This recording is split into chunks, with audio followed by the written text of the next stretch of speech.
Greek philosopher Democritus said, "Happiness resides not in possessions and not in gold. Happiness dwells in the soul," meaning happiness has always been a fundamental subjective quality and an indispensable requirement not only for the human soul but also for the life of man, his actions, behavior, and his relationships as well. Because without happiness, life falls apart almost automatically and instantaneously, because happiness constantly provides us with and adds significant value, worth, and meaning to life itself, which is inherently meaningless. So,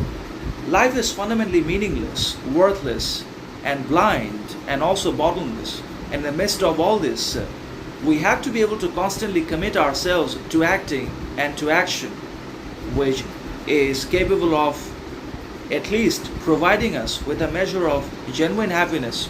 and authentic peace and relaxation, which sustains our being in the midst of a drained modern society and a failing state and a corrupt government. And we must also remember and keep in mind that happiness is not going to become possible suddenly if we come into possession of a lot of money, riches, and property. Anything that is external and removed from our control or material is not at all happiness. That can never be the source or foundation of happiness. Happiness has always been, as I said earlier, a sublime, paramount, and transcendental feeling which can only be achieved by understanding oneself, discovering one's abilities, talents, and intelligence, and also uncovering hidden potential, secret abilities, and so on and so forth. So the moment we absolutely understand ourselves and start living life the way it is and accepting things the way they unfold, then in that moment we are able to automatically achieve happiness, not only in ourselves but also derive it in external circumstances, because we know that we control nothing and we will not control anything despite our power, recognition, or influence we may have in a society. We don't control anyone's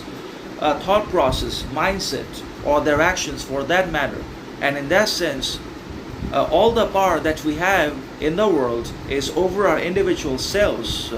our separate lives, talents, and intelligence that we must try to utilize in one way or another for the achievement of greatness, significance, worth, and meaning in our respective lives, which is going to produce happiness as a form of feeling